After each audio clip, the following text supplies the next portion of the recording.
into. Integrity. When I was in my space of massive depression, massive anxiety, it was because I was in a space of a deep lack of integrity.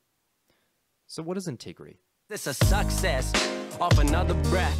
This the first step in searching to be nothing less than be the best in what you do to prove their strength in being you. Learn so much in chasing dreams that I never would in school. The Pocket Coach Podcast, a place where we meet science and mindfulness to speak about performance and mental health. In other words, personal development.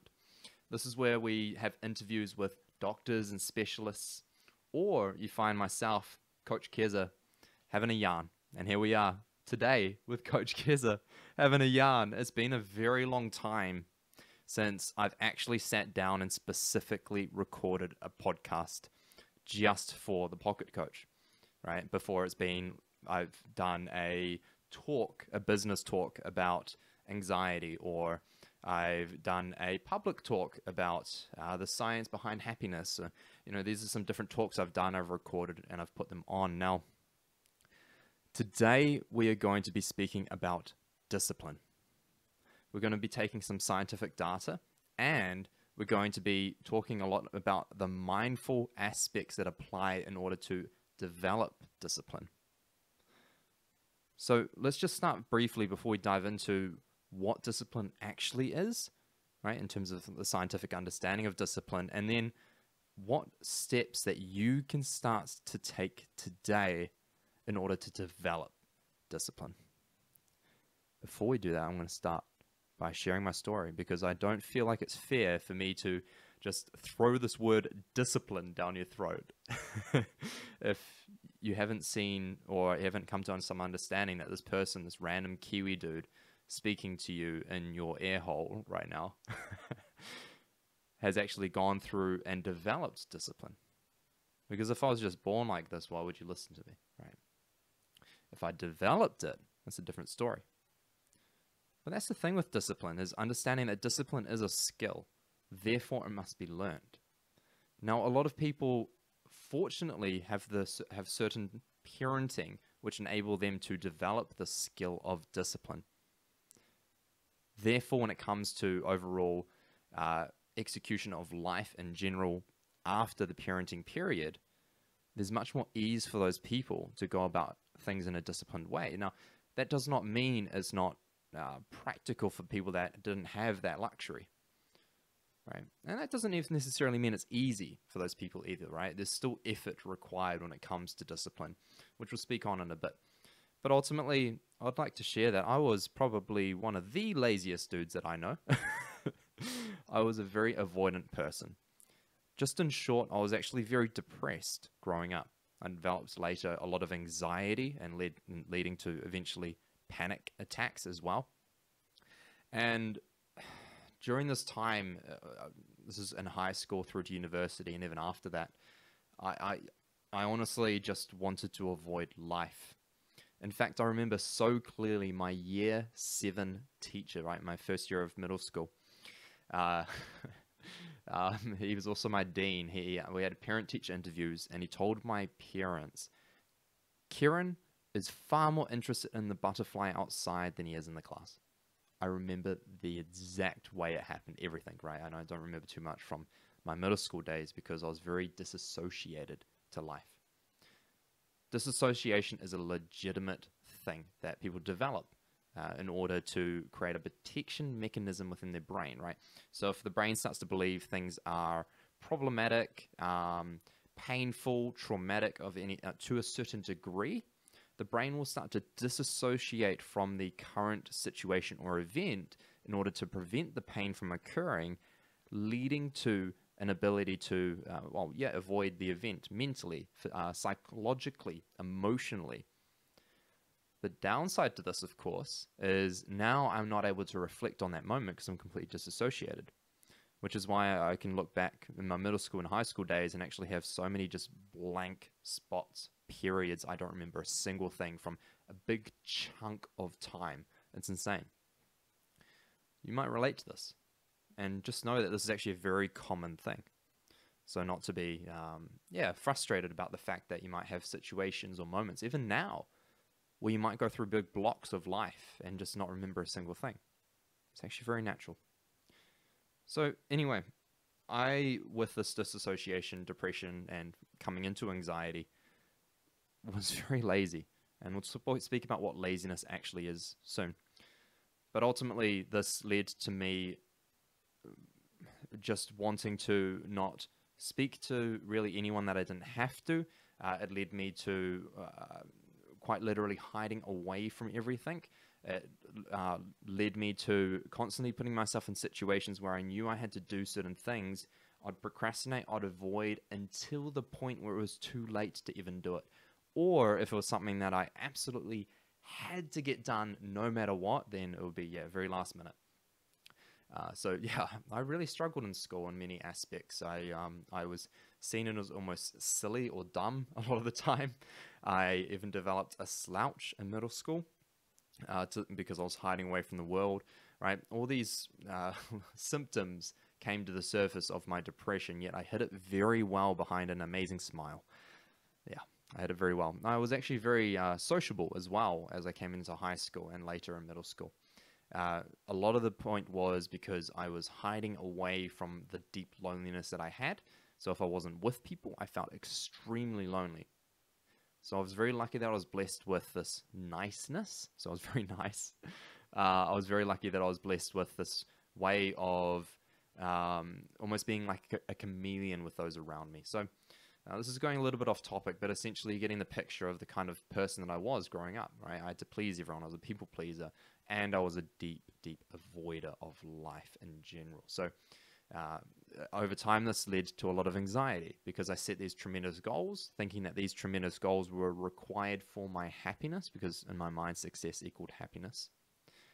And this eventually led to tremendous anxiety because I avoided life. I had massive goals that equated to what I needed for happiness. How the frick was I going to be happy? There was no freaking way. Now, here's a thing that started to shift things into a more disciplined experience for me. And it was just this. I'm sure you've heard people speak about give yourself one promise and keep it. Give yourself one promise and keep it. And many years later, after going through a lot of avoidance, a lot of anxiety, a lot of depression, I'll get into more of my story on other future podcasts. This one step changed the course of my life, changed the route of my life in terms of my overall happiness, my well-being, my ability to be productive, my ability to execute, right? A lot of these things started to change just by setting this one small promise. I had the opportunity of working with a fantastic holistic psychologist by the name of Dr. Nicole LaPera. Fantastic practitioner. She's amazing. And she actually taught me this practice of one promise. So what I did actually was my very first promise that I set for myself was do 5 minutes of handstands every single day, no matter what. So that's what I started to do. From that day forth, no matter what, right? And this is over the course of a few months. I actually, maybe it was 2-3 months, I practiced handstands every single day without fail for 5 minutes. So even if I got home at 11 p.m. at night because I'd been out, drinking with some friends, I'd still practice my handstands if I hadn't done so that day. What this built in me was this. It was the antidote to a lack of discipline, the antidote to laziness, the antidote to actually anxiety, which we'll get into. Integrity. When I was in my space of massive depression, massive anxiety, it was because I was in a space of a deep lack of integrity. So what is integrity? Integrity, most simply explained, is self-truth, self-trust. What this means is if I set myself a goal that is absolutely unattainable, that's not within my truth, right? That's ego. So that's a lack of integrity. Now, if I set a goal that is within attainability for me, okay, and so it's a self-truth, therefore it's something that's practical for me, and I don't do the things that are required for me to do it, right? I've set this goal, and then I don't follow through with my word. That is a lack of self-trust. So imagine this. Imagine you're in a situation where there's a huge unknown or uncertain factor.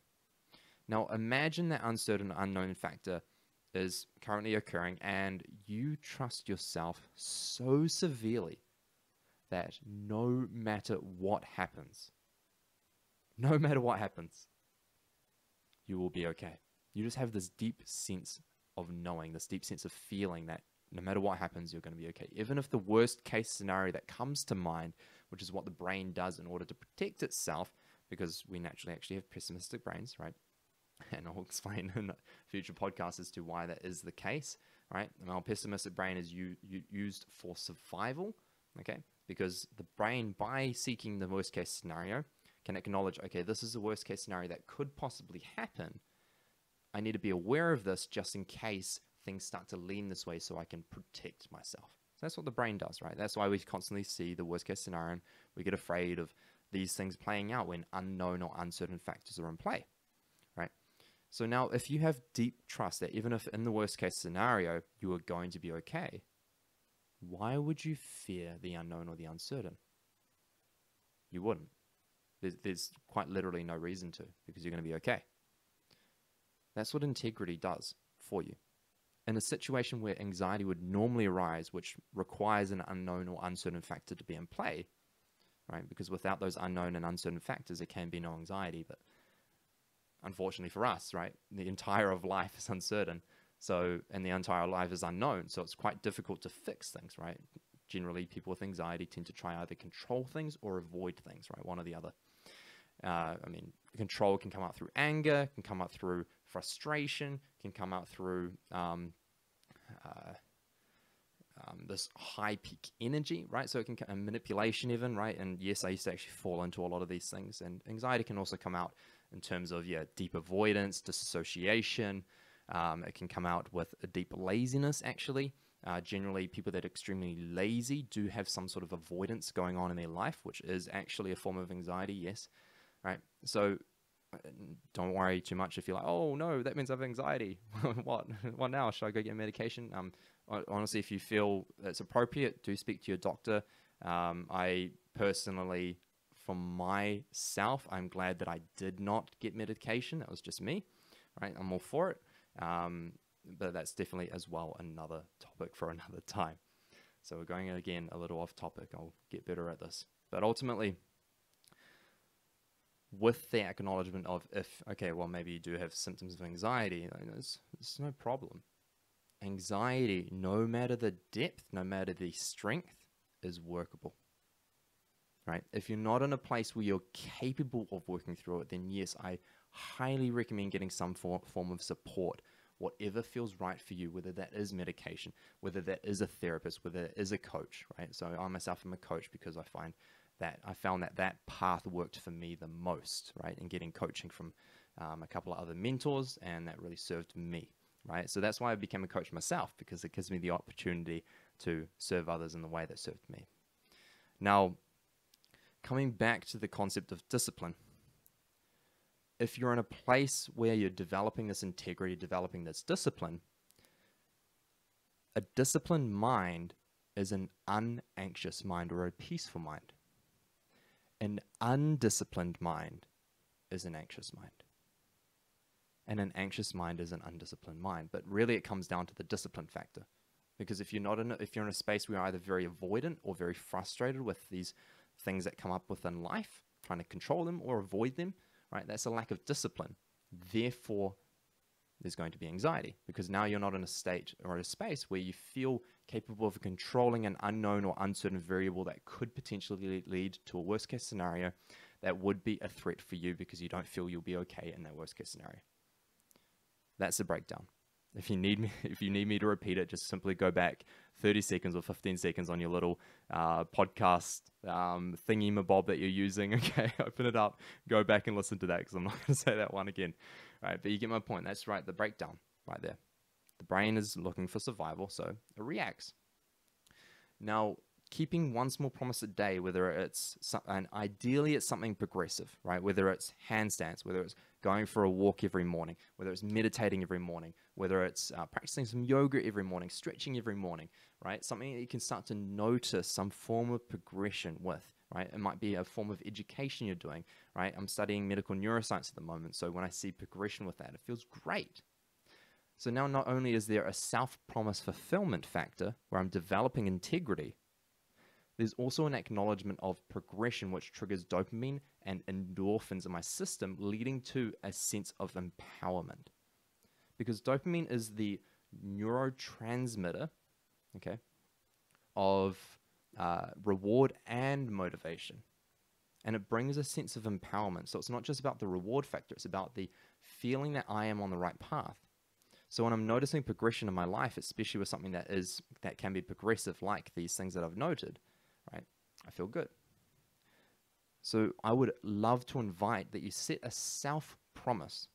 Now, a self-promise must be fulfilled no matter what. So don't set a self-promise that isn't fulfillable for you. Okay, I don't know if that's a word. Fulfillable. We'll go with it. Practical, feasible, right?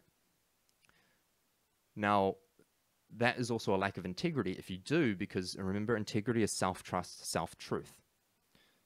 As you learn to live life more in integrity, you will find that you live life less in anxiety.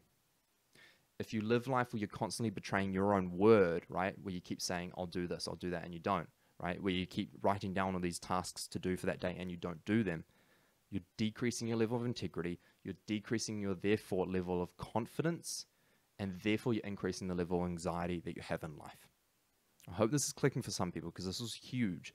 It is literally the first thing that people need to start working on in order to move towards a more peaceful and more beautiful life, and a greater ability to perform in life as well, obviously, right? That's the obvious point.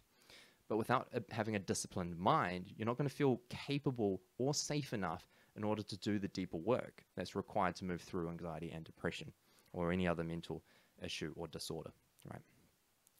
Now, I'm going to give you a nice, simple morning structure that you can start to practice in order to give yourself a more disciplined morning, a more integral morning that will enable for more discipline and more integrity throughout your day, because how you start your day is how your day will flow. If you start your day by quickly looking at your phone, right, comparing yourself to something on Instagram or getting a message that's not ideal, that's the first thing you notice. I guarantee you will have a much more reactive day. However, if you start your day in a disciplined state and a present state, you will have a much more in control day, and you will have a much more empowered day. Now, when I say in control, that doesn't mean you're able to control your externals better than you were, but you're able to control how you respond to your externals. Because it's only natural that life is a situation where we're not in control of pretty much just about anything outside of us. We can influence them, but heck, most people, probably anyone listening to this right now, can't even freaking control their thoughts or their own emotions. How are they going to control someone else's? Right? Whether it's a consumer that you're wanting to buy from you, right? Whether it's a partner that you're wanting to interact with you, whether it's a friend that you're wanting to spend a lot of time with and have a lot of fun with, right? Or family member that you want a certain response from, right? So these things are technically out of our control. We can only influence them. However, your ability to influence will come from your ability to influence yourself. Because if you can't influence yourself, what power are you going to have in influencing others, right? So there is going to be some aspect to the ability to control a few more variables to an extent, hypothetically. However, what I'm talking about here is really the control over your ability to respond to your situations, your thoughts, your emotions as you choose, rather than getting more anxious about anxiety, rather than getting more depressed about the depression, rather than getting more fearful about the fear, right? More avoidant about the avoidance that's going on. You see the cycle that goes through when the mind is in play. What we're learning is how to program ourselves to get to a point where we become, right, less avoidant of life. Because all discipline is an avoidance tendency of the mind. A lack of discipline. All lack of discipline is an avoidance tendency of the mind. So when you have an avoidant nature, it's because there's a lack of discipline. Okay, and vice versa, right? A lack of discipline is because there's an avoidant mentality that's going on. Now, again, this is just protection. This is nurturing. And a lot of it can be as well hereditary. And we'll get into the hereditary stuff another time. But ultimately, when you're in the situation where there's avoidance going on in your life, the lack of discipline is in play. So, one promise a day. Stick to it and build from it. Here is a morning structure that I want to invite you to do.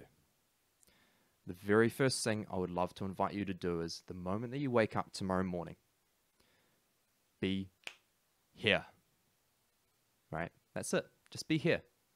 You'll be surprised when you actually become aware of the fact that I doubt any single morning ever have you been here the moment you've woken.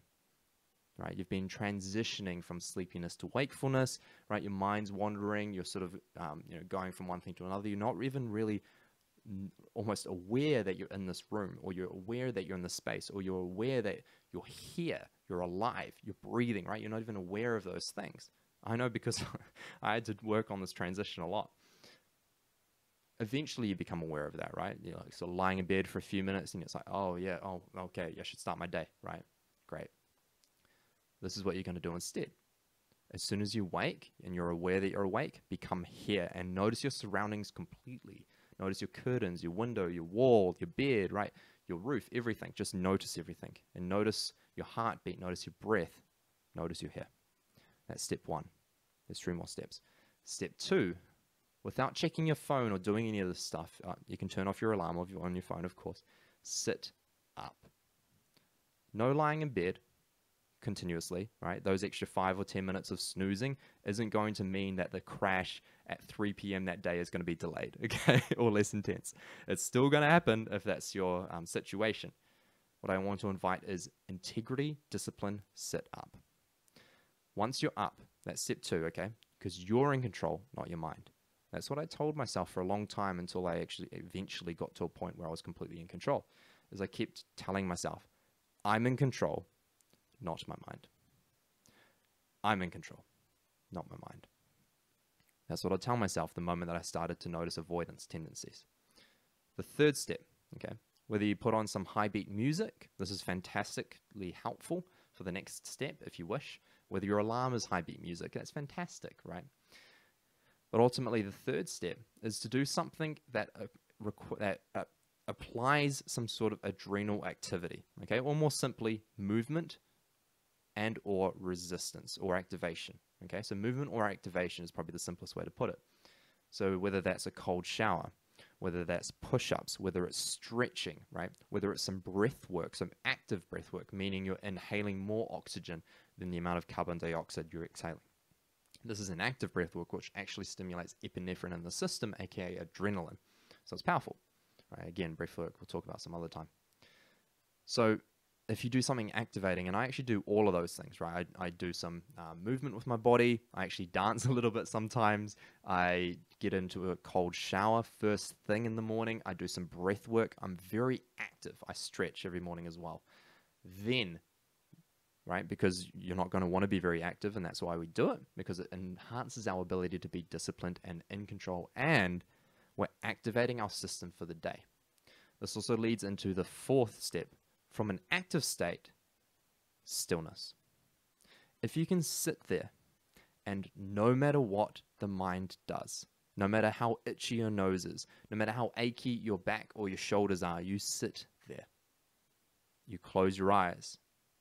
And no matter what the mind wants to do, whether it wants to move, shift, stretch, right? Rotate the shoulders, whether it wants to pick up the phone, whether you need to go get breakfast, whether you're realizing that thing, I really need to send that message right now. Oh, I really need to go do that thing right now, right?